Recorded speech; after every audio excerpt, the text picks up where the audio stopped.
Jumaat 24 April 2020 bersamaan 1 Ramadan 1441 Hijrah. Assalamualaikum dan selamat datang ke episod 6 Borak Kosong. Terima kasih kerana meluangkan masa anda untuk bersama kami. Borak Kosong adalah segmen perbualan mengenai isu semasa dan topik menarik pada masa kini. Setiap minggu, kami cuba menyampaikan perbincangan menarik dan relevan kepada pendengar dengan ahli panel yang berbeza. Jangan lupa untuk like Genesis Haidar punya page dan untuk mengikuti perkembangan dan sesi live gaming setiap hari. Pagi ini kami ada segmen yang menarik serta berinformasi yang berpadan di dalam bulan mulia Ramadan. Antara topik yang kami ingin bualkan termasuk sifat Rasulullah pada bulan Ramadan dan juga jenis-jenis amalan rosak serta amalan yang disalahguna di bulan Ramadan. Anda dialukan untuk menyertai sesi perbualan ini dengan menyertakan komen anda di stream ini. Sesi ini dihostkan oleh saya, Zubair, dan bersama saya ditemani oleh ahli panel Harith, Syahiran dan Wisal. Welcome guys. Thank you. Ya, terima kasih. Selamat pagi semua. Assalamualaikum semua. Assalamualaikum. Ini adalah Borak Kosong. So, mari kita start dengan topik perbualan kita hari ini, which is mostly berkaitan dengan bulan mulia ini. Sekarang adalah 1 Ramadan, ya. Selamat berpuasa kepada semua pendengar-pendengar di luar sana. Gitu. Harap anda sihat walafiat di dalam situasi PKP ini. Jadi benda pertama yang antara kami ingin kupaskan adalah just update lah mengenai MCO yang terjadi di Malaysia ini. So antara ni adalah macam sekarang Ramadan kan, and kita dapat tahu semalam pula ada MCO ni dilanjutkan lagi untuk fasa keempat. Jadi most likely kita akan menyambut Ramadan dan juga mungkin raya dalam lockdown jugalah, kan tu. InsyaAllah kan tu kan. So harap benda ni berlanjutan pun untuk kebaikan kita seisi keluarga Muslim yang berada di Malaysia ini. Tapi hari ni saya agak interested dengan ahli panel saya kerana mereka adalah rakan serta sahabat yang saya akan refer tu kalau saya ada mengenai hal-hal apa ataupun soalan mengenai topik agama ni. So guys, harap korang bersedia untuk hari ni.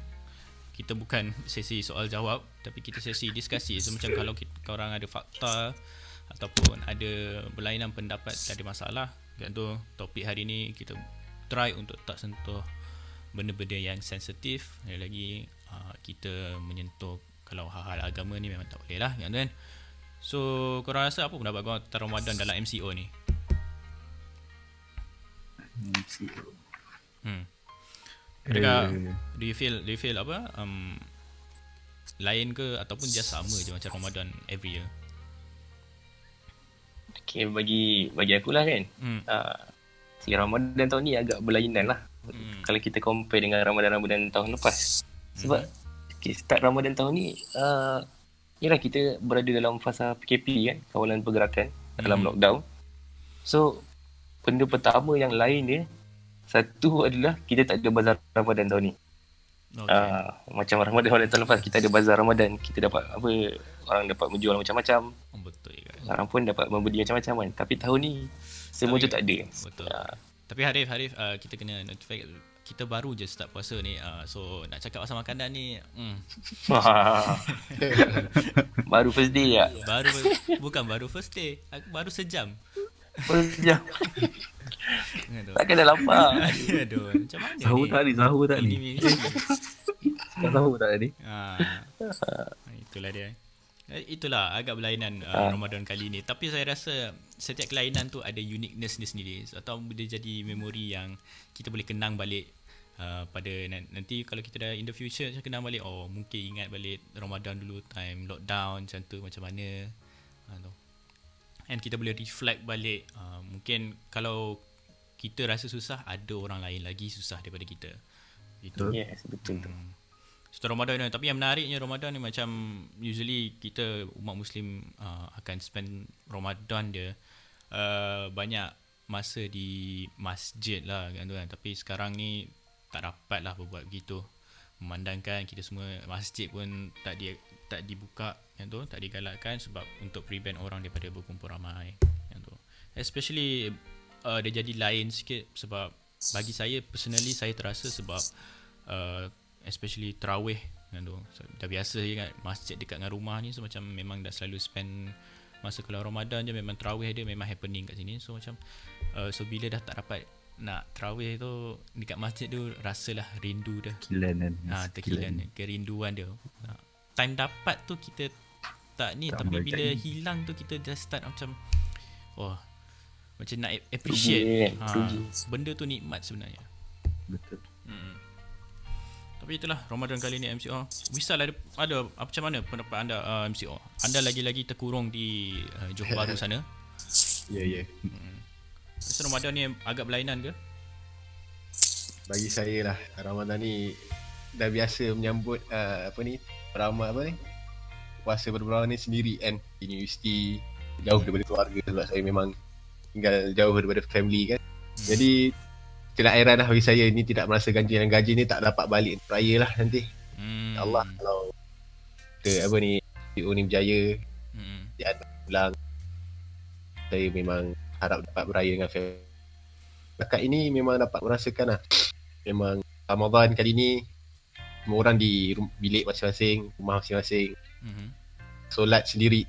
Kali ni kita beramal sendiri, semua mendoa dan mengharapkan agar wabak ini dinaikkan pada insyaAllah yang baik-baik saja untuk negara ini.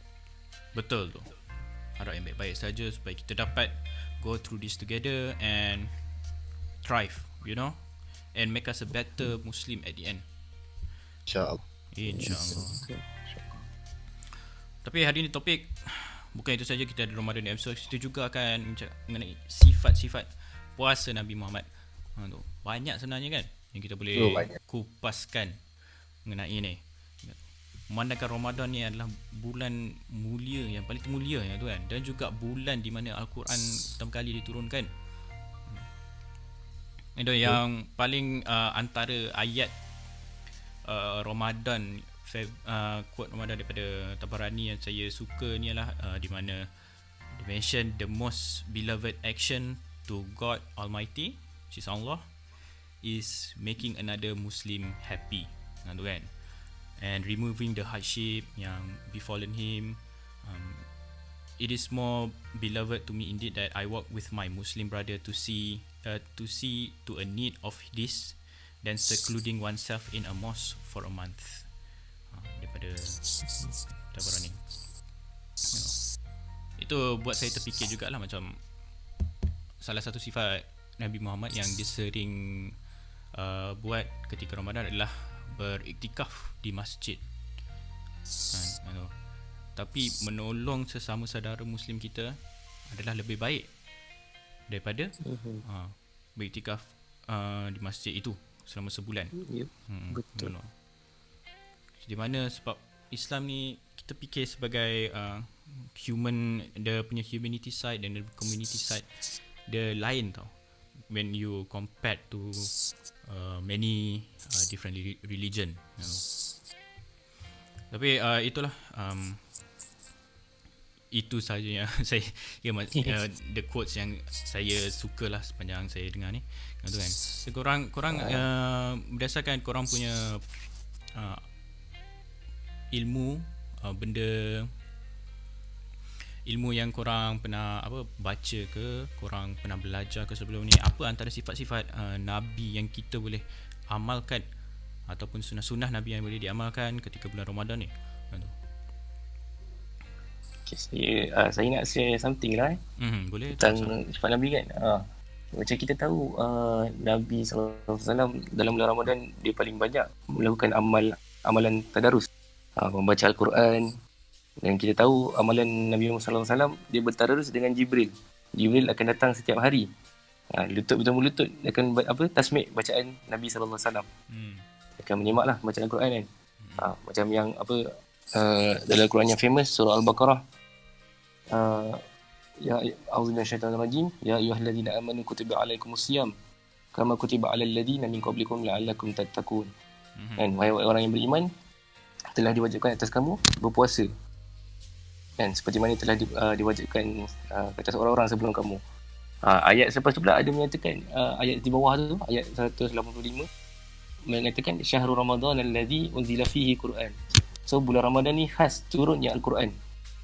Kat situ dah menjelaskan bahawa Al-Quran adalah kira mukjizat paling agung yang diturunkan dalam bulan paling mulia.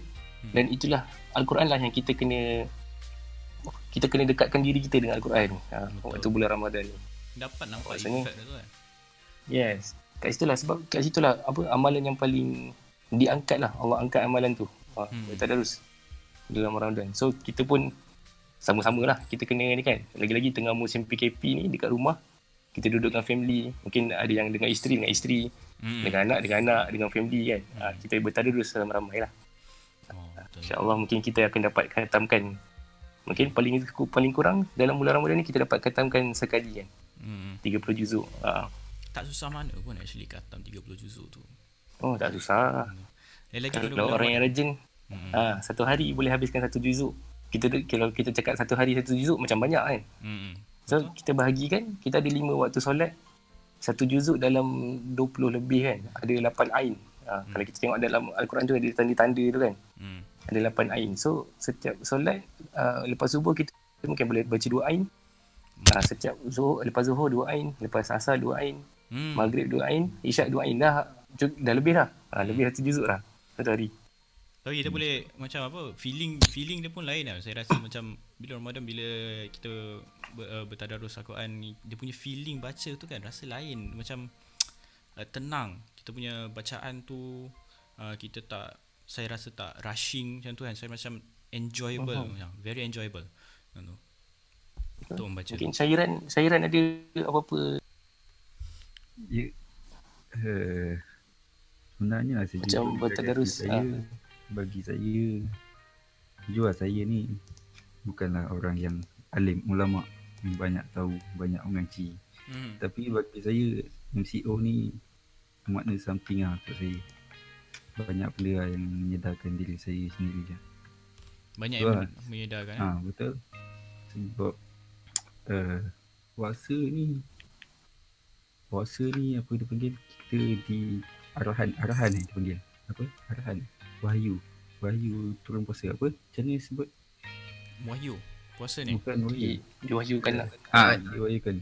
Kita disuruh berpuasa start pada tahun kedua hijrah, betul tak? Kalau saya salah tolong betulkan saya.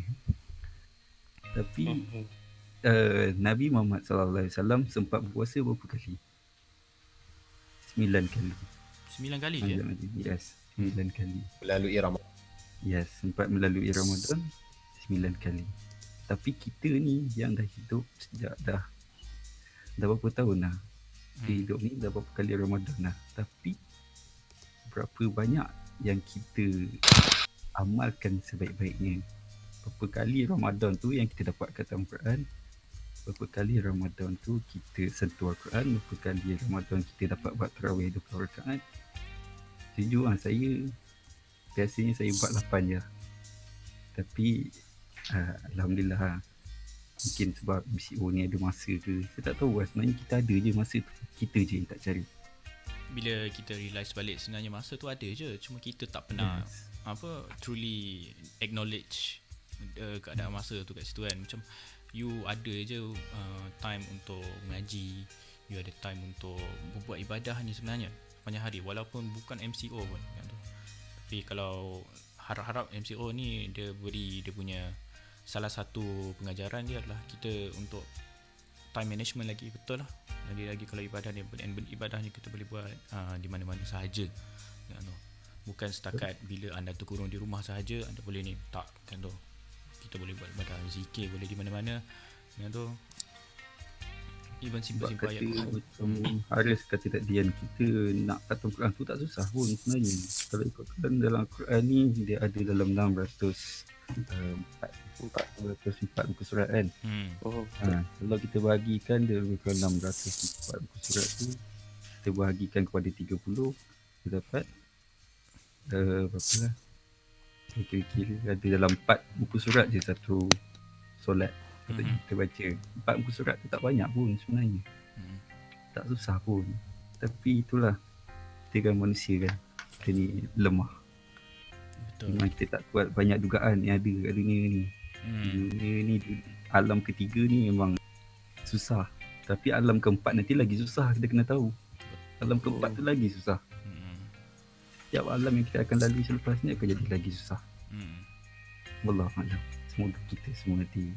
Tapi aku pernah terbaca yang dia cakap di mana orang yang akan successful di alam akhirat nanti kan, dia punya di alam, dia akan susah tau di alam dunia ni. Penjara di dunia. Dunia ni bagaikan penjara bagi dia. Yes. Betul. So itu vice versa lah kan tu. Siapa yang rasa senang sangat kat dunia ni kan tu, tiba di alam ni macam tu. And pada pendapat saya lah, saya ada pendapat sikit kan. Minta maaf Encik Zubir. Tak apa, tak ada masalah. Ini pun saya terbaca. Saya potong sikit. Saya terbaca ni. Ini pandangan saya. Sebab bila kita dapat harta yang banyak, dia terjadi tanggungjawab yang besar juga sebenarnya. Betul. Tanggungjawab yang besar juga. Bila kita susah dan sakit, ini satu nikmat. Bila kita susah, bila kita sakit tu baru kita sedar betapa besarnya kuasa Allah. Kadang-kadang orang tak sedar benda tu lagi dia tak susah. Betul. Berdasarkan apa yang Cik Syairan cakap tadi kan. Saya teringatlah satu quote daripada satu movie. Oh, ada movie dia? Satu quote. Saya tak ingat movie apa. With great power comes great responsibility. Spiderman. Spiderman kan. Spiderman kan. Spiderman. Tak lah, apa yang saya nak cakap tu, benda tu relate lah. Maksudnya bila kita ada power yang besar, great power, so ada great responsibility. Ya, tapi so kita ada harta yang banyak, harta tu ujian sebenarnya untuk kita. Kita miskin pun ujian, kita kaya pun ujian. Itu yang kita kena tengok. Baru mention apa, kalau kita kekurangan harta ke ni problem bila kita orang yang susah, sebenarnya kan susah itu suatu nikmat, dia perlu realize benda tu. Semua benda di dunia ini kalau kita pandang dari segi positivity dia, benda tu nikmat, macam mana kita nak benefitkan untuk diri kita supaya better preparation in terms of untuk akhirat nanti. Tapi saya rasa banyak lagi sebenarnya. Itu baru satu kat tu. Kita start daripada amalan di mana Al-Quran diturunkan pada bulan Ramadan ini. Itu yang kita tahu. Tapi yang mostly macam in terms of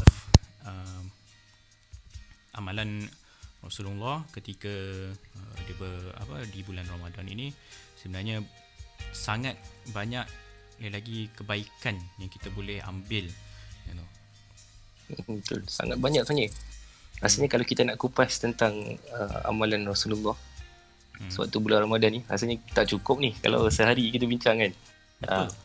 So, banyak sangat. Tapi kita boleh ambil yang poin-poin penting lah. Macam tadi tadarus kan. Amalan lain Nabi buat adalah dia akan bangun sepertiga malam kan. Waktu malam hari dia akan kejut ahli-ahli keluarga dia untuk berqiyamul lail bersama dia.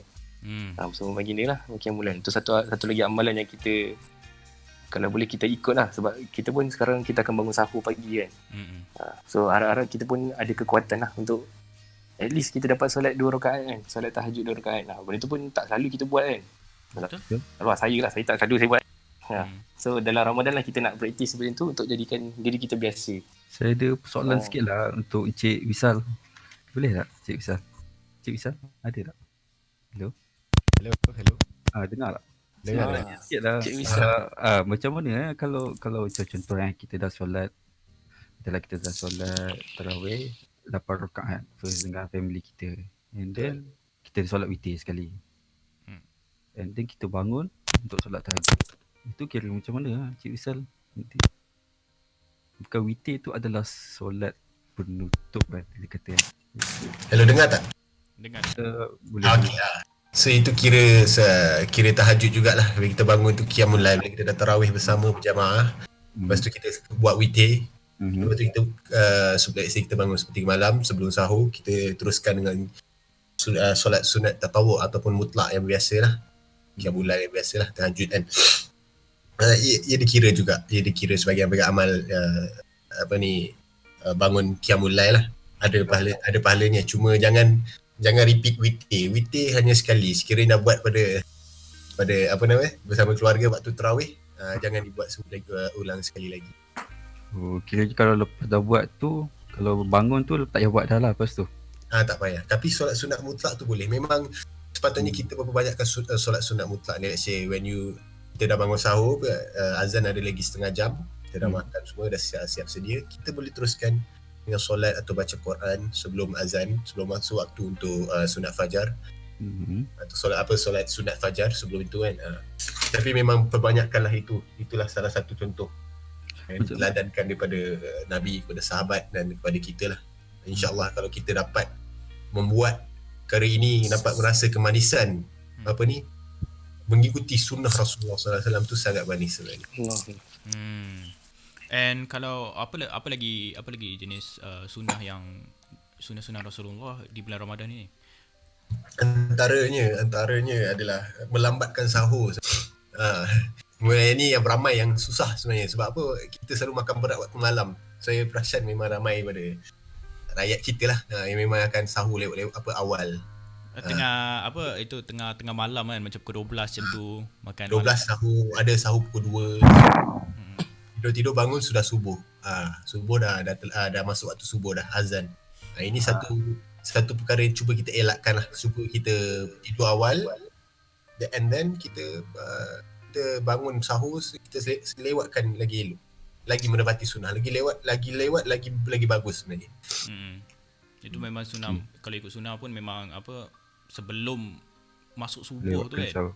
Ya. Kalau boleh mempercepatkan berbuka, memperlewatkan sahur. Ya. Tapi kita boleh tengok di mana sifat Rasulullah yang dia punya empathy and dia punya ni untuk tolong dia punya kaum, dia punya umat tu kan. Nak menyenangkan umat dia tu, dia suruh kita boleh belajar daripada dia macam melambatkan dan mempercepatkan berbuka puasa itu supaya umat dia tak terasa terbeban. Ini salah satu yang buat saya rasa sangat bukan puas hati, macam sendu tau, macam jadi macam rindu dengan tu. Sebab macam tak sangka ada makhluk Allah ni dia turun dan dia bagi kita macam-macam ni, macam sangat dia punya baik tu lain macam tau, macam kita berasa tu sebaik-baik makhluk, sebaik-baik manusia. Baik-baik kejadian. Iklan sekejap boleh tak? Boleh. Encik Wisal, ada orang banyak persoalan lah. Ramai orang nak tanya siapa yang menjawab soalan ni. Boleh perkenalkan diri sikit tak Encik Wisal? Macam kita orang ni diorang dah kenal, tapi ada yang tak kenal Encik Wisal. Boleh perkenalkan diri sikit tak?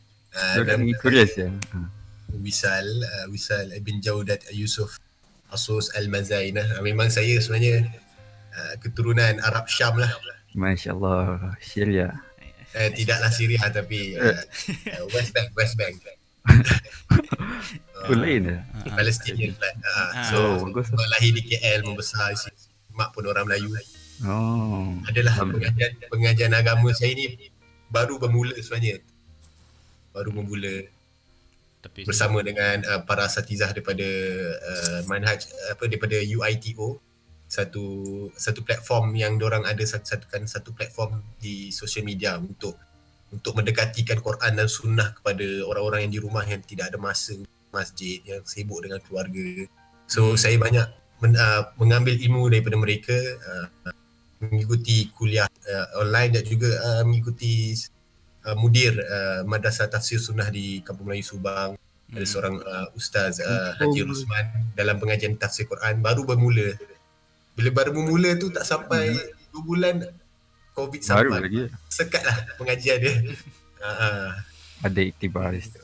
Ada iktibar dia, tapi insyaAllah kalau sempat kita akan cuba untuk sacrificekan masa lah untuk mengaji Quran ni, sebab Quran ni diturunkan untuk semua orang kan. Betul. Untuk semua umat manusia. Betul. So before that saya nak sentuh sikit pasal keluarga yang tadi kita ada sebut pasal Quran. Jadi apa ni, jangan kita lupa membaca Quran setakat beramal. Bila kita sudah sentuh tadarus, so setakat beramal membaca saja sebenarnya tidaklah mencukupi sebenarnya, tapi adalah satu amalan yang baik, ada pahalanya. Siap perkataan tu, siap huruf perkataan tu kita dapat 10 pahala kan, itu digandakan. Tapi satu benda yang jangan kita lupakan ialah memahami tafsir di sebalik setiap ayat yang kita baca itu, dan tadabbur dan tazakur di atasnya, dan kita buat refleksi terhadap kita. Betul. Terhadap diri sendiri. Inilah sangat penting sebenarnya. Inilah satu bagi saya lah Quranic healing yang sangat menyentuh hati. Sebab apa? Bila saya mengikuti kelas tafsir ni, ibarat kena pukul sebenarnya yang Quran ni. Ayat-ayat Allah ni sangat mendalam dan boleh dia sentuh hati kita. Kita akan rasa sangat bersalah dan kita akan mencari Allah semula lah. Kita akan bangun dan kita akan rasa bersalah dan kita akan bertaubat. So kita kena buat lah benda ni. So dekat rumah ni, sejak semua orang bersama dengan family, saya rasa tidak ada alasan lagi, sebab semua orang ada internet di rumah. Dan banyak ustaz sekarang apabila kuliah mereka di masjid disekati, mereka semua mengambil platform Facebook, YouTube untuk membuat live streaming, live kuliah dan berinteraksi dengan audience. So ambillah peluang ini untuk untuk memahami apa sebalik Al-Quran, kitab yang diturunkan kepada kami, yang dihadiahkan daripada Allah SWT, yang diturunkan untuk mengeluarkan insan daripada kegelapan dan kepada cahaya. Tapi itulah dia, kita kena ambil peluang ni. So tidak ada alasan lagi, tidak ada alasan nak cakap ke Allah, oh saya tidak ada masa. Sedangkan waktu COVID ni dah sebulan, kalau ikut daurah tafsir 50 hari pun ada ustaz boleh habiskan seluruh Quran tu 50 hari daurah tafsir. Banyak daurah tafsir yang sepatutnya bermula pada bulan Sya'ban dan berakhir sebelum 10 malam terakhir bulan Ramadan dibatalkan, tapi mereka mengambil pilihan untuk juga membuat live streaming kerana mereka merasakan itu tanggungjawab mereka untuk menyampaikan Al-Quran. Betul tu.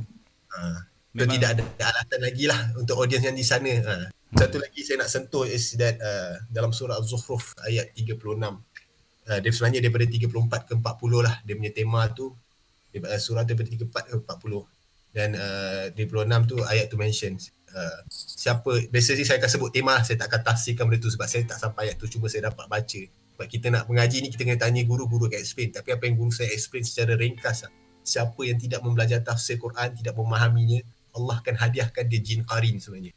Jin qarin. Yes. Sebab you tak nak mengenali Quran, Allah akan hadiahkan benda tu. Lagi you lalaikan diri you dengan hidup, lagi jin-jin tu akan menghasut you untuk buat benda yang lalai-lalai. So at the end of the day you beramal tapi you actually don't understand anything. Sebab tafsir Quran ni penting. Penting untuk memahami. Nobody reads the book yang dia tak faham bahasa dia. Betul. You don't see a crazy person even reading a book that he doesn't understand. Orang gila pun yang tu dia baca buku yang dia faham. Kita ni yang konon ni membaca Quran tapi tak faham pun. Ini satu kesilapan yang besar yang kita kena perbetulkan dalam diri kita. Yang kita yang tak dapat khatam 30 juzuk, at least kalau dapat memahami surah-surah lazim yang di belakang di juzuk amma dan surah Fatihah maksud dia akan memberi impak yang besar pada hidup kita. Baru kita faham apa yang kita baca selama ini dalam solat kita. Betul. Ada maknanya yang sangat mendalam. Dan ayat-ayat Al-Quran ni ayat daripada Allah sendiri. So mungkin ada, bagi saya lah, ayat ni tafsiran dia tu ada macam kitab berbeza kan in terms of tafsiran dia tu, sebab ayat yang diguna di dalam Al-Quran ini bukan ayat common words. Betul tak? Boleh dikatakan begitu juga, cuma level of the grammar and the structure sangat-sangat hebat lah. menunjukkan keagungan Allah Subhanahu Wa Taala kan bila dia menurunkan kalamnya.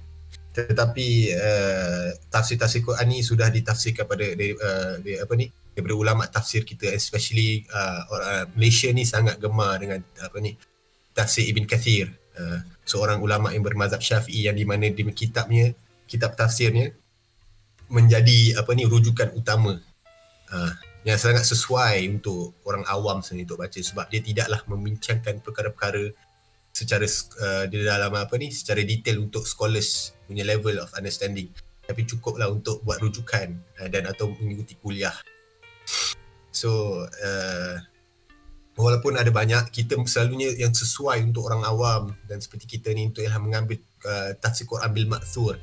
Ma'thur ini maksudnya tafsiran yang dipegang oleh para sahabat dan para asar, maksudnya mereka yang hidup di mana mendekati dengan kurun-kurun dan yang dekat dengan zaman Rasulullah sallallahu alaihi wasallam.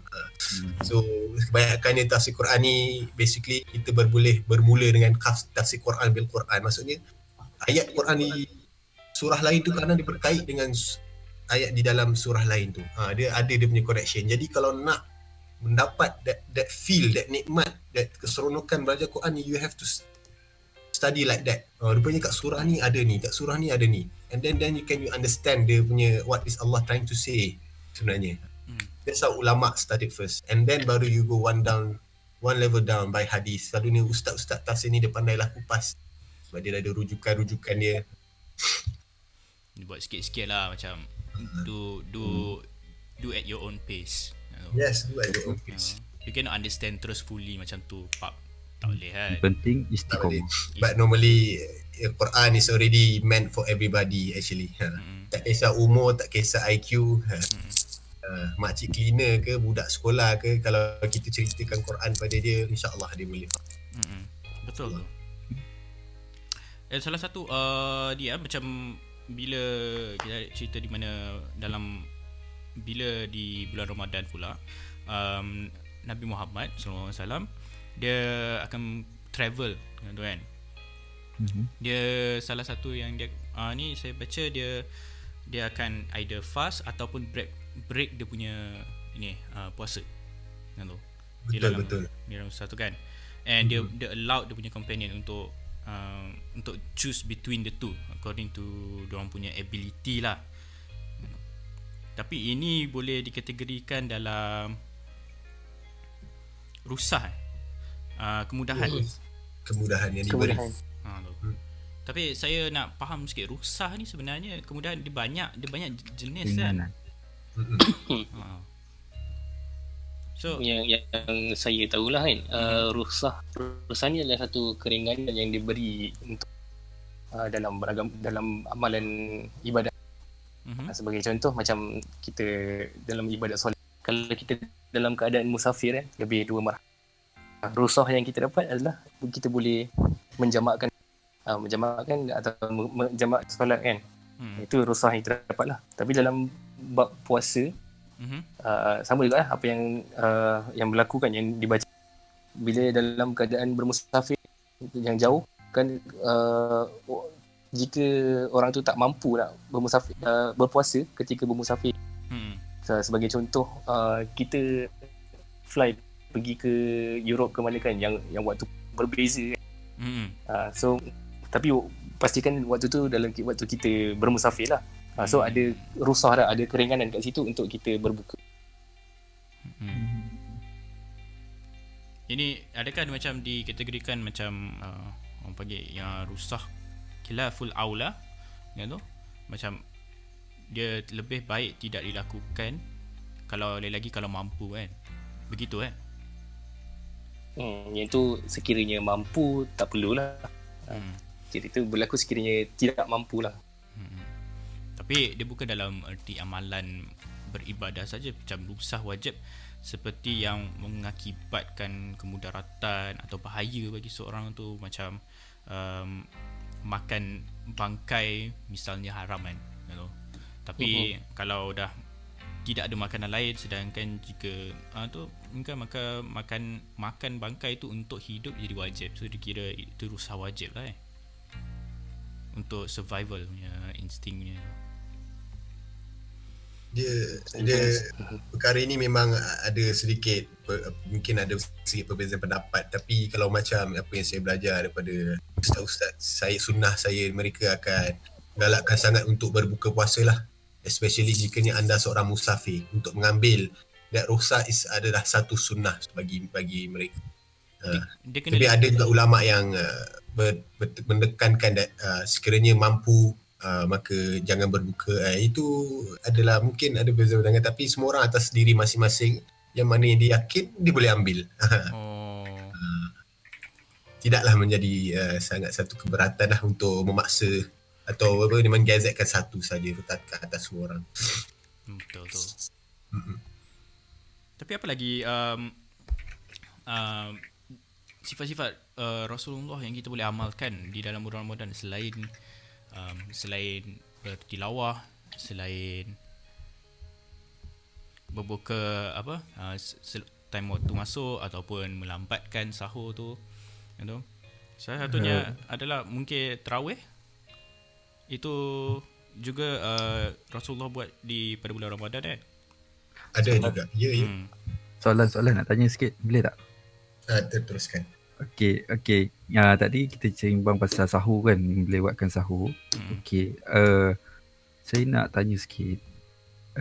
Kalau sahur dilewatkan, adakah waktu akhir sahur adalah waktu imsak ataupun waktu azan subuh?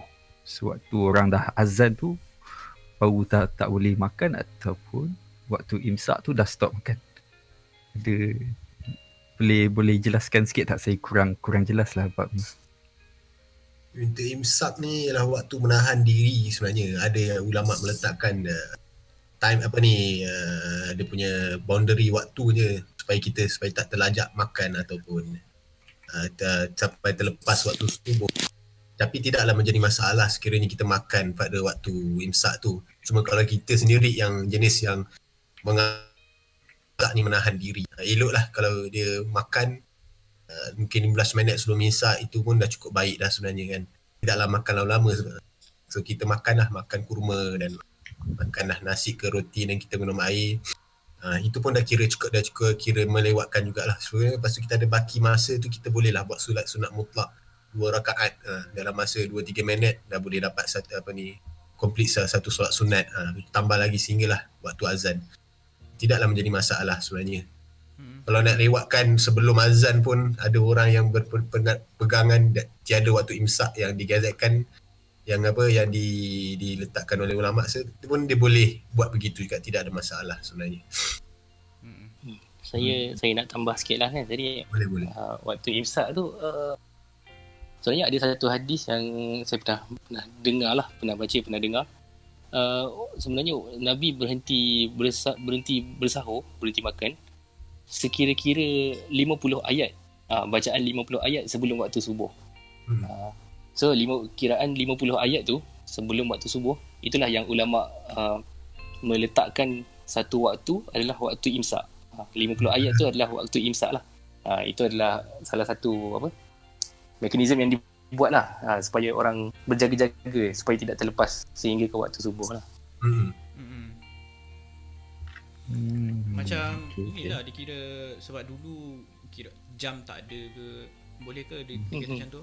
Tapi sekarang kalau kita dah ada masa tu, agak kita boleh kira accurately in terms of bila masuk waktu subuh, yang tu semua kan. Ada macam mana pula kalau rule macam tu di apply juga ke?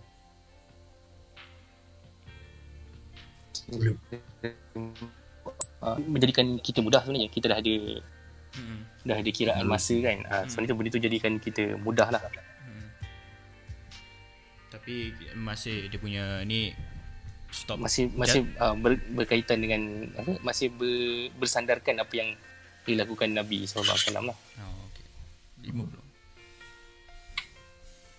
10 minutes before ni Yes. Sebelum azan. Itu in terms of sahur.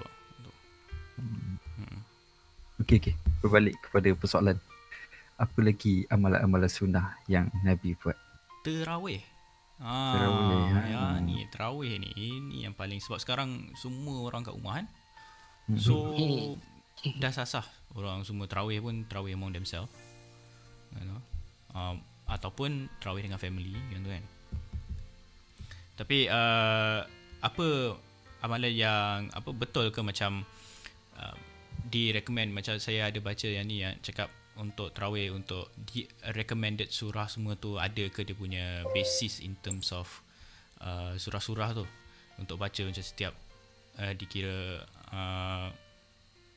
rakaat kedua, keempat, ke-8 semua macam tu, ada dia punya ni, ada basis ke dalam bentuk hadis macam surah-surah yang direkomend untuk baca time tarawih, ataupun semuanya sama saja? Misal ada pendapat ke?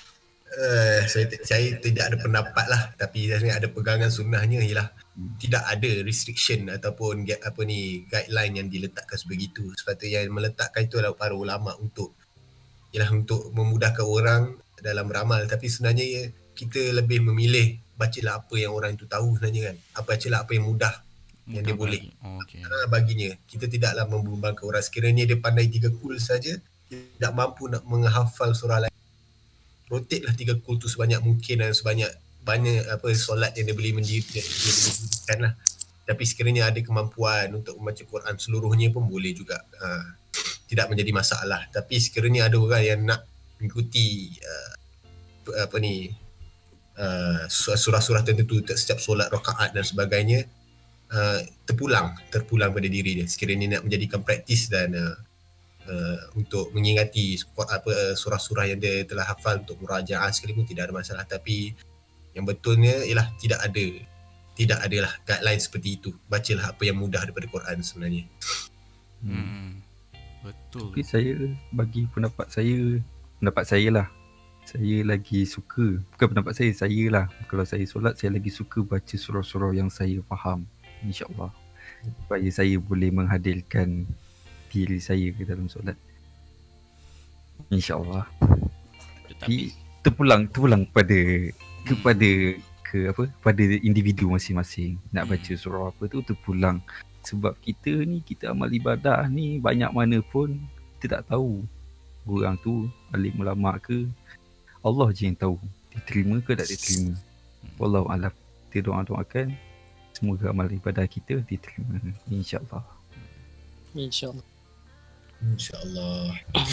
And dari segi macam mana tarawih tu di start oleh Rasulullah sendiri, is dia akan perform ni dalam bentuk orang panggil apa, congregation ataupun berjemaah di masjid yang tu. Tapi lepas tu dia stop sebab takut semua beranggapan tarawih itu wajib berjemaah itu kan.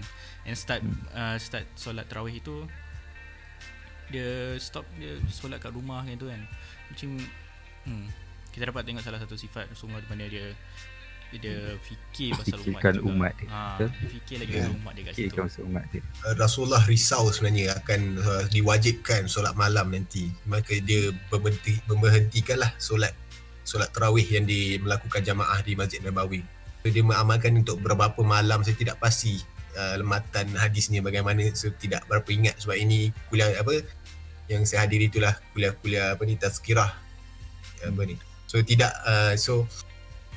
dia betul lah seperti Zubair mengatakan, Rasulullah merisau atas umatnya kerana takut membebani mereka. Kalau apatah lagi yang wajib pun masih lagi tidak kuat untuk beramalan, apalagi kalau sekiranya dalam bulan Ramadan kira berpuasa pada siang hari dan malam pula berjaga solat.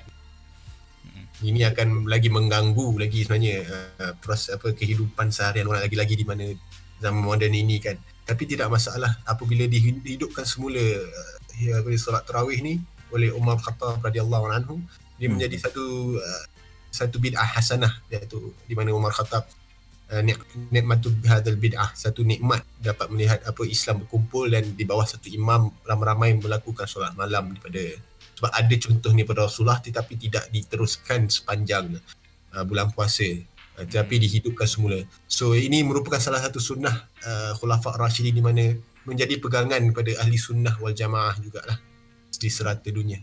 So sekarang ni kita mengamalkan sunnah Khulafa' Rashidin juga merupakan sunnah Rasulullah juga sebenarnya. Iktikaf Saya ada pun sama. dengar satu cerita yang pada satu masa dahulu di Madinah pernah buat solat sunat tarawih sebanyak 34 rakaat. Betul ke Encik Wisal? Oh, saya pernah dengar juga tapi saya tak ingat adakah itu di zaman para tabi'in atau tabi'in saya tidak pasti. Tapi pernah dengar memang ada banyak, ada riwayat 28, 34, ada yang di Mekah yang sambil tawaf dan sebagainya. Tapi saya ni bukanlah Tawaf. tawaf, yang di Mekah ada yang mereka tawaf sekali. Oh. So saya tadi tidaklah menjadi satu isu pun. So apa yang diamalkan di Malaysia, kita amalkan mengikut apa yang telah disedia, setiap masjid di mana imam-imam, kita ada imam-imam daripada Jabatan Agama telah dijadikan imam-imam rawatib dan imam-imam yang volunteer juga daripada daripada Ma'had Tahfiz untuk mengimami dan menghabiskan 30 juzuk. Kita ikutlah mereka, ada surau yang buat 8, ada surau, ada masjid yang buat 20. Sekiranya kita pun ada pilihan nak pergi ke 8 atau yang 20. So tidak menjadi masalah. Ada orang buat 20 terus dan balik dia tidur. Ada orang buat 8, malam dia nak bangun lagi sebab dia nak solat sendiri. So tidak ada masalah. Cuma yang 34 tu saya tak pastilah. Tapi so far kita tak ada lagi orang yang buat, melainkan kalau dia jenis buat solat malam mungkin dia pernah sampai 34 atau lebih. Wallah. Saya tidak pastilah. Itu di zaman bila. Saya tidak menjawab. So ada lah dia punya ni. Tapi Ada. Perbincangan ni pernah saya dengar. kepastian tu tak begitu kukuh lah. Satu lagi benda yang menarik lah yang tentang Ramadan tahun ni. Kalau Ramadan tahun lepas, kita akan selalu dengar orang akan ada certain orang akan berdebat tau, 8 ke 20 ke 8 kan. Tapi tahun ni, Ramadan tahun ni kita tak dengar lah benda tu. So jadi benda yang kira benda bagus lah yang terjadi. Sebab benda tu tak perlu nak dibahaskan sangat pun. Terpulang lah kepada orang nak buat berapa kan. Sebab salah satu lagi mungkin tahun ni sebab kita solat kat rumah kan. Solat tarawih kat rumah. So berkemungkinan orang pun tak kisahlah kau nak solat 8 rakaat ke, kau nak solat 20 rakaat ke, itu sendiri-sendiri buat kan. Saya ada soalan sikit lagi keraguan boleh ke selepas solat witir kita sambung lagi solat tarawih? Boleh je kan? Tak ada masalah. Okay. Cuma witir tu je lah tak payah buat lagi. Sekiranya dah solat witir maka sekali cukup. Kira witir ni depends pada kita lah. Ada yang buat 1, ada yang buat 3, ada yang buat 5. Tapi so far yang apa yang dipraktikkan oleh mazhab aliran Syafi'iyah di Malaysia, kita banyak buat yang 3 lah. Di mana 2 rakaat, 1 salam, lepas tu 1 rakaat. Okay, maaf saya ada soalan sikit lagi. Kenaan witir pula. Ni maybe ramai yang salah faham pun, saya minta penjelasan sikit lah. Sebab witir ni kita disunatkan buatkan nombor-nombor ganjil kan, betul kan? Betul. Tapi saya nak tanya, bolehkah kita buat terus 3 rakaat tanpa tahiyat awal dan tahiyat akhir saja di rakaat ketiga, ataupun 2 rakaat 1, ataupun 5 terus ke, 7 terus ke, 1 salam, macam mana? Saya tak pasti antara kalau yang ke-5 ke-7 tu. Tetapi fiqh di sebalik, kiranya anda mau teruskan 3 rakaat terus, dia tidak disertakan dengan tahiyat awal. Kerana kita jangan jadikan ia seperti solat maghrib. Jangan jadikan dia seperti solat maghrib. Itu yang ustaz terangkan lah. So kiranya nak buat 3 terus, pastikan kita ada tahiyat awal lah di dalamnya. Ada tahiyat. Jangan buat sama lah, sebab benda tu sunat. Jangan buat sama seperti maghrib. Okay. Terima kasih. Clear, sekarang dah clear. Ada juga orang berhenti kat 2, lepas tu bangun balik ke 3. So yang lebih kuat yang di mana diamalkan di sepeta, saya pun 2-1 lah. 2-1 lah kan. So saya nak sentuh sikit lah berkenaan dengan solat tarawih ni. Especially janganlah sekiranya ada yang mampu untuk membaca Quran dengan baik dan dengan keluarga tu, yang mana dia ada mushaf Quran. sekiranya family dia mempraktikkan 8 atau 20 tidak kisahlah, sekiranya dia menjadi imam, ambillah peluang untuk solat sambil membuka Quran dan membaca, cubalah. Tidaklah perlu melazimi surah-surah yang anda tahu saja. Sekiranya tidak hafal, boleh je nak mulakan dengan Baqarah utama, lepas tu lompat ke sana sini pun tidak masalah, tidak menjadi inilah. Pastikan cuma boleh baca Quran tu ikut turutan lah, janganlah reverse pula muka surat dia. Reverse surah tak apa untuk di solat di rakaat yang di solat sunat rakaat yang lain, tapi jangan reverse muka surat. Reverse bacaan tu kan. Mengambil mushaf buka ni menjadi haruslah dengan mazhab kita, sebab ni kita tidak memandangkan dia sebagai makruh ataupun haram ataupun membatalkan solat kan. Tapi harus sebenarnya dituntutlah, sekiranya boleh buatlah. So ada keluarga yang mempunyai Al-Quran yang besar, yang diorang ada beli Al-Quran jenis printed yang besar tu, boleh mengamalkannya lah. Ataupun yang ada yang kecil boleh pegang sambil solat, bolehlah lihat video di internet macam mana nak pegang mushaf. Macam mana pula kita dengan teknologi sekarang ni, kita kan ada telefon, betul tak, nak Al-Quran digital. Kita solat pegang Al-Quran, pegang phone pun tak ada masalah, betul tak? Tidak ada masalah. Tidak ada masalah sebab pernah jadi satu isu pada tahun 2015 di mana seorang ustaz, di mana waktu itu dia terpaksa menjadi imam dan salah satu pada ahli keluarga dia telah meninggal kalau saya tidak silap. Dan akhirnya ada gambar dan waktu itu solat itu tidak saya live, dan lepas tu banyak orang tomah dia. Dia seorang ustaz yang mengaji dan dia sebenarnya faham apa yang dilakukan tu. So waktu itu dia dapat merasakan bacaan dia terganggu kerana pemikiran dia tidak khusyuk lah, kerana baru saja ada satu event yang berlaku dalam keluarga dia. Jadi dia mengambil kesempatan untuk membuka mushaf dia, Quran di telefon dia. So dia tidaklah menjadi masalah lah sebenarnya. Sebenarnya dalam mazhab kita pun diharuskan kan, tidaklah menjadi satu isu. Tak ada problem kat situ biasanya.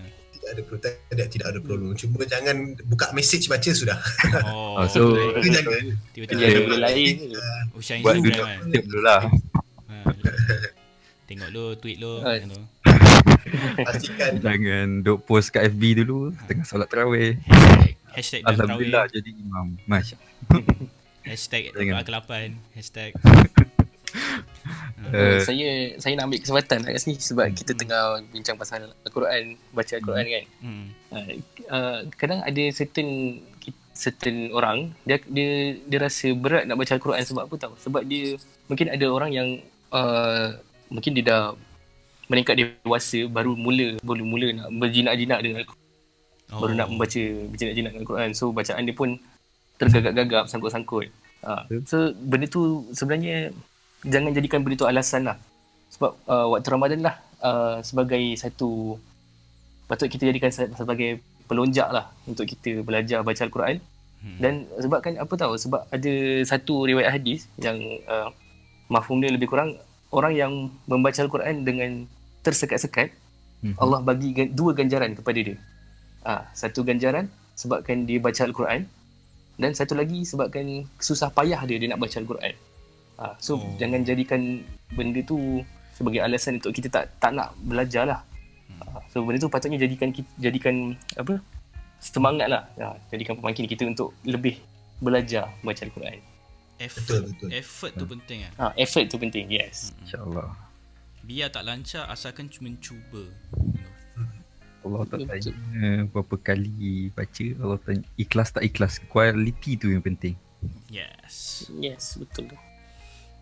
Bila kita nak cakap pasal tarawih pula kan, lagi, and paling orang ni, kalau kita tahulah malam 10 terakhir kan tu, di mana kita boleh berjumpa. Kalau terjumpa malam Lailatul Qadar tu, insya-Allah tu malam Lailatul Qadar ni malam yang istimewa lah kan tu. Dikira boleh dianggap macam peak ke malam Lailatul Qadar, the peak malam paling peak dalam satu tahun tu kan.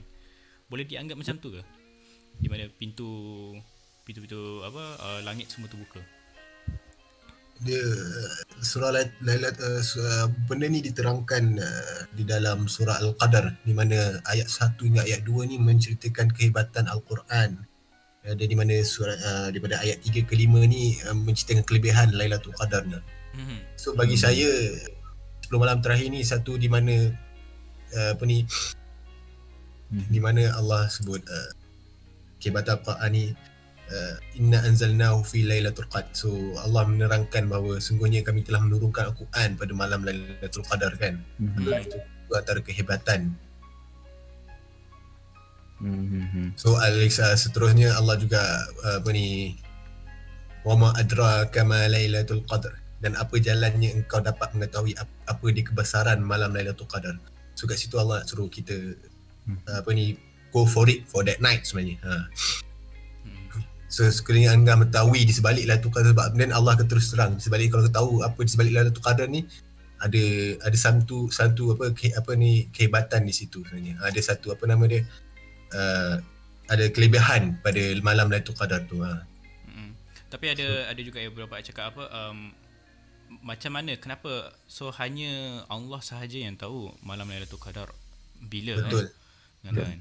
Tu banyak kita tengok dekat ni orang cakap Al-Quran diturunkan 27 Ramadan lah, ni lah apa semua kan. So macam maksudnya semasa kita boleh anggap semasa Al-Quran tu turun, sistem kalender Muslim ni wujud ke? Tentu tak wujud kan lagi. Saya tidak pasti. Yang tidak wujud ni hijrah, tetapi bulan-bulan Ramadan ini memang sudah ada, cuma saya tidak pastilah secara detail macam mana. Sebab ada bulan di mana zaman ke Arab Jahiliyah dulu, di mana ada bulan-bulan yang mereka haramkan berperang dan sebagainya. So benda ni kena pergi lebih detail. Dan kita hanya tahu malam Lailatul Qadar ni selepas malam tu berlalu. Sebab mungkin ada dia punya telltale signs yang tu, seperti suasana di pagi itu ataupun di malam itu menjadi tenang macam tu, udara dia tak sejuk, dia tak panas kan tu, tak rasa dingin, tak hujan kan tu. Dan juga nak tengok kalau clear sky pun kan, tak nampak meteor shower semua macam tu. Dia tak ada science for it actually. So apa nama dia, kutub utara, macam mana nak tahu sekiranya siang sepanjang hari. Tapi dia tak ada basis lah basically macam tu kan. Basically tak ada basis. Ada yang cakap sejuk-sejuk lah nampak pokok sujud lah. Nanti ada orang yang tak berapa faham ni, besok dia mencari, aku cari pokok sujud, pokok tengah sujud dan sebagainya. Dia sebenarnya kelebihan malam Lailatul Qadar ni memang Lailatul Qadri khairun min alfi syahrin. Malam Lailatul Qadar lebih baik daripada 1000 bulan. So Allah memberi kita peluang untuk dapat pahala yang lebih banyak untuk sekiranya kita, so dengan caranya adalah melakukan ibadat pada waktu malam. Ini lebih pada so boleh kita calculate benda tu is more than 83 years kelebihan dia. So dan antara doa pada malam Lailatul Qadar pun kita memintakan keampunan daripada Allah. So basically audiens sana boleh cari doa tu dan amalkannya lah. Doa yang sahih tu ada lafaz dia. Dia apa yang buatkan saya sedar, maaf Haris, sekejap sila. Sebenarnya saya nak kongsi sikit pasal Lailatul Qadar ni, apa yang buatkan saya rasa terkilan. Sebab selama kita hidup ni, setiap kali, saya jujurlah, saya ni jaranglah bangun malam pada Ramadan sebelum ni. Tapi insyaAllah lah saya cubalah untuk Ramadan tahun ni. Sebab saya terkilan bila saya dengar satu ustaz ni cakap bila malam Lailatul Qadar tu umpama 1000 bulan, betul kan? And that kita, bayangkan ni, bila kita pada waktu malam Lailatul Qadar tu, apa yang kita tengah buat? Kita fikir balik apa yang kita tengah buat pada malam Lailatul Qadar tu. Nanti Allah akan tanya balik dekat kita dekat mahsyar nanti, dah berapa kali Ramadan Allah bagi, entah ini 26 tahun saya tahun ni, mana tahu ini Ramadan terakhir. Tak sempat 26 tahun Ramadan saya lalui dalam Lailatul Qadar tu, apa yang buat? Tengah main game. Setiap malam Ramadan main game, ataupun setiap malam Lailatul Qadar tu tengah tidur, tengah apa lagi, tengah tengok YouTube. Dia ibarat kita membuat benda tu 1000 bulan. Takkah kita rasa macam sebenarnya hidup kita reflect balik lah. Reflect balik. reflect balik. Satu benda yang Allah akan ungkit lah sebenarnya. Allah memang akan ungkit. Jangan besok kita persoalkan balik kenapa bila kita buka amalan kita, aku buat macam-macam, jadilah orang paling rugi nanti. Ini kita tak nak. Yang kita takut tu sebenarnya. Kita tak nak. So basically samalah juga nanti untuk orang dengan Quran juga. Aku dah bagi Quran sebagai hidayah, tapi tidak mahu memahaminya dengan baik. Tidak nak belajar tafsir, tak nak tadabbur, tak nak tazakur. Nanti Allah akan persoalkan balik. Macam mana nak jawab, kita pun tak tahu. Sekarang ni memang waktu memang diberi. Tiada alasan lagi sebenarnya. Betul. Berdasarkan yang Cik Syahiran cakap tadi kan. Sebab kita rasa rugi tak buat apa-apa waktu malam Lailatul Qadar. Ini sebenarnya itulah hikmah Allah rahsiakan bila terjadinya malam Al-Qadar tu. Itu adalah satu hikmah lah supaya manusia ni terus setiap malam dia tak putus asa untuk tingkatkan amal ibadat untuk berjumpa dengan malam Lailatul Qadar. Macam yang Zubair cakap tadi, signage tentang hari malam Lailatul Qadar kan. Itu sebenarnya tak dapat dirasai semua orang sebenarnya. Itu hanya orang-orang yang tertentu saja yang Allah pilih lah. Yang dah berjumpa dengan malam Al-Qadar, itulah yang Allah tunjuk. Maksudnya orang tu mungkin berkat amalan yang dibuat ataupun mungkin berkat amalan yang dibuat lah. So Allah pilih dia dengan rahmat Allah pilih dia untuk berjumpa dengan malam Al-Qadar, dan Allah tunjukkan tanda-tanda yang luar biasa lah bagi kita.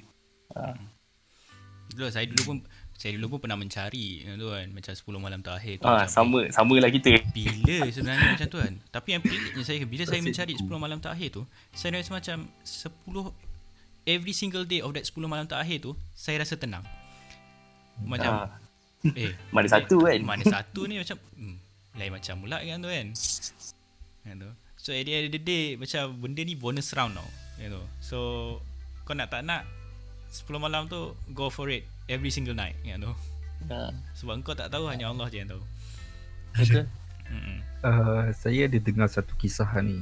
Tapi saya rasa lebih baik kalau Encik Wisal yang bercerita sendiri, sebab dia suasana, bukan kisah, dia suasana, maksud saya suasana di tanah Arab ni dia agak berbeza tau dengan 10 malam terakhir dengan 10 malam terakhir di Malaysia. Boleh tak Cik Wisal kongsikan sikit apa suasana perbezaan di sana, suasana ni lah. masjid di sana, and then rakyatnya di sana macam mana? Pengalaman saya menyambut Ramadan di Irbil pada tahun 2014. Sebenarnya agak berbeza lah. Penuh sebenarnya masjid. Penuh. Tidak ada kat Malaysia di mana saya ingat kalau saya buat dekat Masjid Usama bin Zaid atau di Surau An-Naim di sebelah Masa Maju tu kan. Memang kadang-kadang saya selalu turun dengan rakan-rakan saya, di mana kami ada waktu free, kami turun dan berqiyamul lail dan kami bersahur di masjid. Tapi memang selalunya akan ada satu atau dua baris saja makmum imam, dan kebanyakannya memang dia lampu pun digelapkan sebab tak ramai orang kan, dia semayang dan melakukan solat tasbih. Tapi dekat tanah Arab beza. Masa saya solat tu memang tak ada solat sunat tasbih, dan memang ramai penuh, di mana sempitnya memang sempit seperti solat Jumaat. Dan ada juga pada wanita, di jemaah wanita di belakang. So sangat menarik lah waktu itu saya dapat merasakan berjemaah. 10 malam terakhir di tanah Arab memang agak berbeza lah. Memang solat sunat dia, bacaan pun macam solat tarawih biasa, memang dia teruskan daripada tarawih, lepas tu mereka ada rehat dan ada diberi makan-makan. So ada sesempat makan lah kuih-kuih sikit, sampai tu kembali solat balik, dan semua orang berzikir dan membaca Quran dengan sendirinya dalam keadaan dia duduk tepat di mana dia berdiri. Sebab tu solat tu di situ dia duduk, di situlah dia berzikir, dia solat, atau dia teruskan solat pun ada yang teruskan solat mutlak, ada juga yang baca Quran, dia berzikir, ada yang buat tengok handphone sendiri sehingga letih. Itulah dia waktu dia rehat kan setelah dia berdiri lama. So bezalah sebenarnya dengan kat Malaysia. Di Malaysia ni memang tak ramai sebenarnya yang kejar. Ada yang kejar, tapi kita ada yang kejar di rumah, dia bangun pagi kan buat sebelum sahur. Tapi waktu itu memang lain macam lah. Itu first time saya dapat di waktu itu di salah satu masjid yang di mana para imam dia memang bacaan dia sangat sedap, dan memang ramai yang datang, dan ramai daripada kawasan tu memang kunjungi pada satu masjid. So ada beberapa masjid yang kecil tu tutup lah, dan semua orang akan pergi ke masjid. Masjid kecil ya? Kira di sana memang dia tak ada surau, sebab saya dengar memang di sana memang tak ada surau semua. Sebenarnya konsep surau ni dia memang dekat Malaysia je. So basically surau tu dah masjid juga. Cuma beza dia yang masjid yang besar ni dipanggil Masjid Jami' lah selalunya. Di mana di situ ada imam, rawatib imam yang ditugaskan untuk solat subuh, solat zuhur, dan dia punya Bilal, dia punya muazzin dia pun ada. Dan macam di Malaysia pun ada juga, especially bila ada imam rawatib ni, dia tak boleh dah solat jemaah kecuali di belakang imam yang ditugaskan sebenarnya. So kalau kita pergi masjid tu, memang kita tahu memang ada ustaz yang diarahkan oleh jawatan agama, sepatutnya kita tak boleh buat solat jemaah kalau ikutkan lah. Kalau di surau-surau pula lain, basically volunteers lah yang menjaga pintu masjid, macam di kampung lah kan. Banyak surau, konsep surau ni dia tidak adalah sunat ni, melainkan diutuskan oleh geng surau lah, dia orang punya majlis diorang. Tu berbeza lah. So kat sana memang masjid-masjid kecil ni akan tutup dan Masjid Jami' akan buka, masjid yang besar. Selalu Masjid Jami' ni lebih besar. Okay, saya ada dengar cerita juga di Tanah Syria. Ni dia cerita dari kisah Ustaz Wadi masa dia study di sana dulu. Dia kata di sana kebanyakannya orang pada 10 malam terakhir ni, orang-orang Arab sana ni, diorang akan ambil cuti. Orang yang bekerja ni, diorang akan ambil cuti 10 malam terakhir. Ambil annual leave. Mana yang ada annual leave tu ambil annual leave. Mana yang ni untuk bercuti semata-mata untuk spend di 10 malam terakhir. Apa pendapat Cik Wisam? Betul ke macam tu? Saya tidak ada komen lah sebab saya tidak pasti. Mungkin itu semasa pengajian dia dapat melihat suasana itu. Tapi saya waktu di kampus saya tak boleh nak confirmkan ada orang ambil cuti ke tidak. Saya tak adalah pergi bertanya, awak ambil cuti annual leave ke? Saya tak tanya macam tanya pakcik ke. Mungkin dia dengan rakan-rakan dia berborak waktu itu dan mereka mungkin dia bertanya sana sini, orang tu cakap saya ambil cuti kerana saya nak mengejar malam Lailatul Qadar. Itu satu benda yang dia sanggup sacrifice demi Allah SWT. So satu benda yang baik lah. Sepatutnya kita kat sini pun amalkan, tapi kat sini tapi terpulang lah semua orang dengan waktu cuti dia nak buat apa dengan waktu cuti dia kan. Ada yang bawa family holiday, silakan. Benda yang baik juga sebenarnya bawa family holiday ni. Ada yang nak spend time balik kampung, tak ada masalah juga. Untuk bersama dengan orang tua pun tak ada masalah juga. Itu benda yang baik. Kalau dia sebab basically saya tidak pastilah kalau di kampung saya, sebab mesti dia agak kecil kawasan dia. Walaupun penduduk dia padat, tapi nak pergi rumah nenek tu tak jauh lah. Tak adalah macam nak balik daripada JB ke Kelantan, tak adalah. Tak adalah jalan kaki dia macam tu. Basically they live within their own people, cousin dekat tempat sebelah semua. So very close. Very close type of people sebenarnya. Jadi apa pendapat Cik Wisal, apa-apa cadangan ke yang boleh nampaknya kita ni sebagai rakyat Malaysia untuk cuba mengamalkan 10 malam terakhir tu?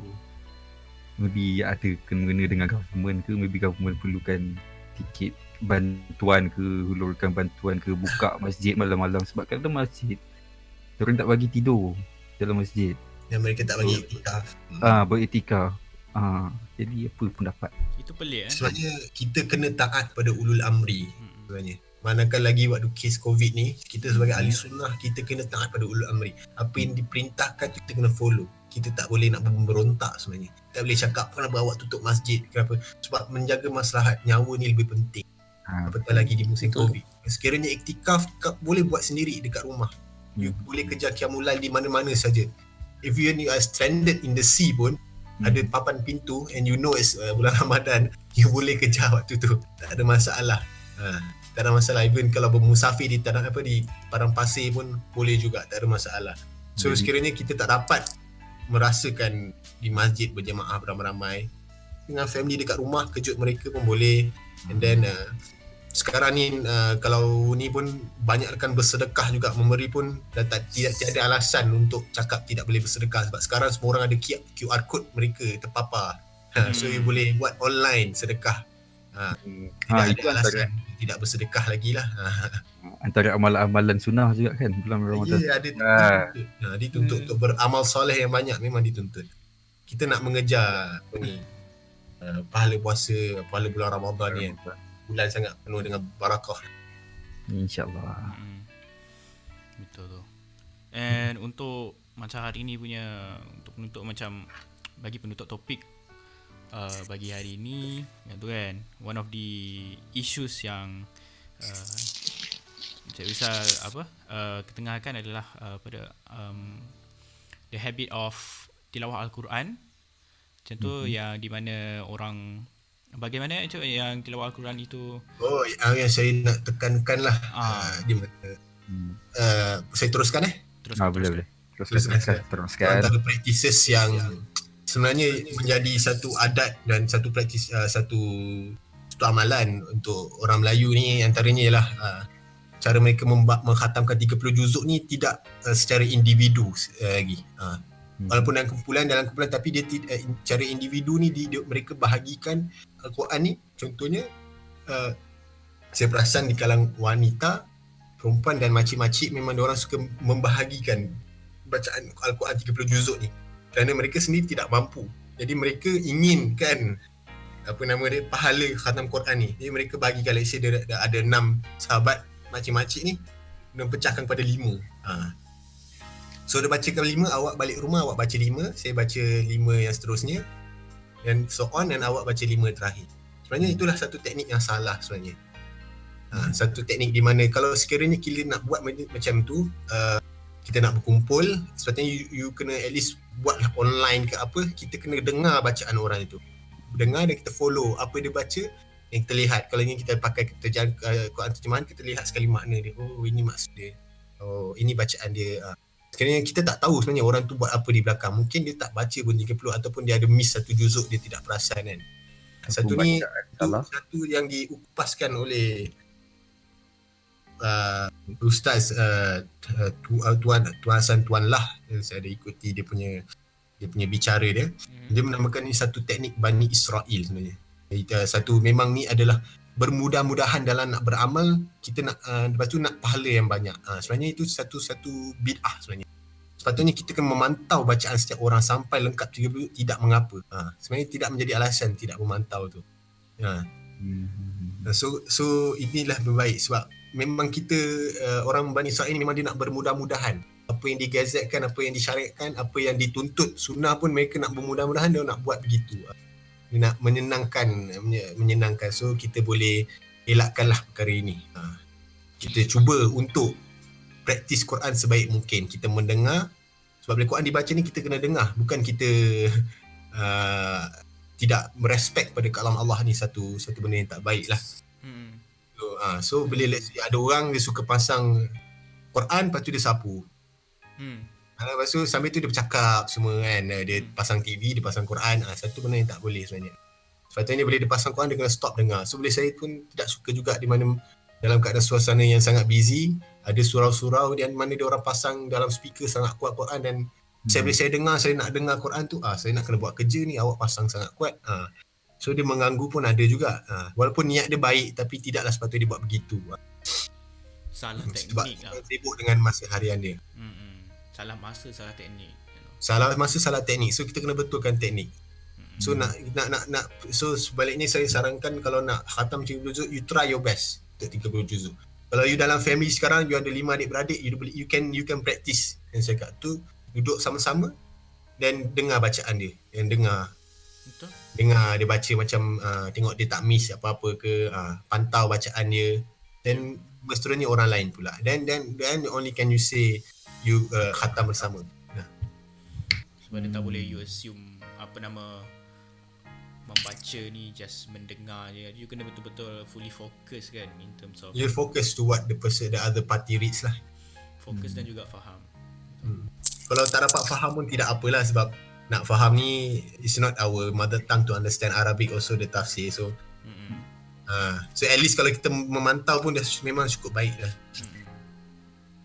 Haris, ada apa-apa untuk Bagi saya macam bulan Ramadan ni, sebab kita kena anggap dia sebagai satu media latihan lah kan. Media latihan. So apa yang kita kena biasakan benda yang